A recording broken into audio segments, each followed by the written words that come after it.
Lisod pa malandungon nga ang kaugalingon niyang bana ug amahan sa iyang anak nakaako sa pagpatay kanila. Nganong nabuhat niini ang maong krimen? Atong mahibalan sa atong istorya karon. August 26, 2022 sa isa ka kalsada sa Bathurst, Toronto, Canada, nabulabog ang mga driver ug daghan ang sakyanan nga nihunong tungod sa komosyon nga ilang nakita. Duha ka babae nakahigda sa semento nga adunay mga samad ug duguan ang mga babae. Ang lalaki makita nga murag suko kini sa mga panghitabo. Nailhan nga ang maong lalaki ang suspect. Siya si Godfrey Sigud, 46 anyos ug dati nga bana ni LV Sigud. Si LV Sigud usa ka 44 anyos, lumulupyo sa Toronto, Canada, kauban ang iyang dalagita nga anak nga si Angelica Sigud, 19 years old.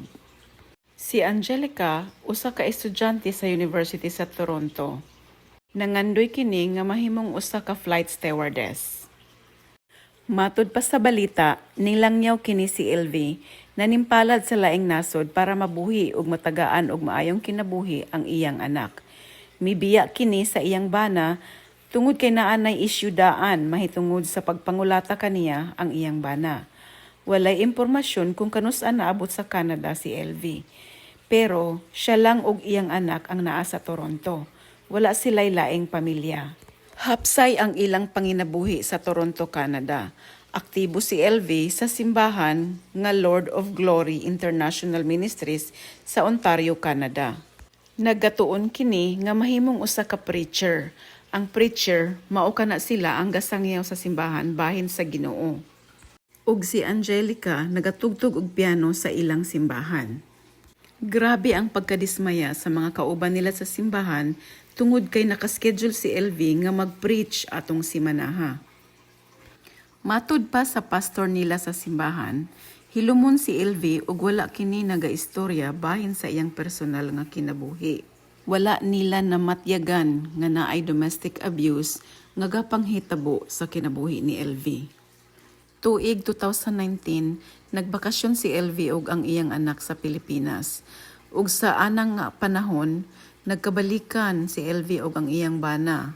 Pagbalik nila sa Toronto, Canada, kauban na ni LV ug ang iyahang dalagita, ang amahan nga si Godfrey Sigud. Nalipay si Angelica sa pag-uli sa iyahang ginikanan. Samtang nagaeskwela, nagatrabaho pud kini sa isa ka bubble tea para makatabang sa ilang bayronon. Nagmalipayon ang ilang kinabuhi sa una-una nilang pagpuyo bilang usa ka pamilya sa Toronto, Canada. Matud pa sa pastor sa simbahan, kauban pa nila LV ug Angelica sa pagsimba, ang amahan nga si Godfrey Sigud. Pero mga 3 o 4 ka beses ra kini nila nakita sa simbahan. Pagkahuman ato, wala na nila nakit-an pa si Godfrey nga nag-uban-uban sa ila magsimba. Sa kato nga mga panahona, nagbulag na pud usab si LV ug si Godfrey Sigud. Sa kato nga adlaw nahitabo ang trahedya, August 26, 2022, nakipag-istorya si Godfrey Sigud kay LV nga gusto niini makig-uli kaniya nga magbag-o na siya. Pero si LV dili na siya gusto makig-uli ug nagkagubot sila sa sakyanan nga nauli sa maong pagpangdunggab ni Godfrey sa iyang asawa ug anak. Pag-abot sa pulis, nakita nga naa na sa kalsada ang lawas sa mga biktima ug gitistingan pa kini sila og CPR para mabuhi. Pero dead on the scene na sila so wala na'y nabuhat ang mga nagresponde. Matud pa kay Godfrey na ay kabit ang iyang asawa maong iyang gipatay. Pero wala kini ebidensya sa pagpamatuod ni ana. Diha-diha dayon gidakop si Godfrey Sigud nga niako sa maong pagpatay. Gikasuhan kini og double second-degree murder. Kung makita nimo ang litrato sa mag-inahan, hulagway kini sa usa ka malipayon nga relasyon. Pero giputol kini sa lalaki nga mauuntang motabang kanila sa panahon sa kalisod ug sa trahedya. Ang lalaki nga mauuntay mo protekta kanila kung naay mga dautan. Pero siya pa mismo ang nagbuhat og dautan kanila.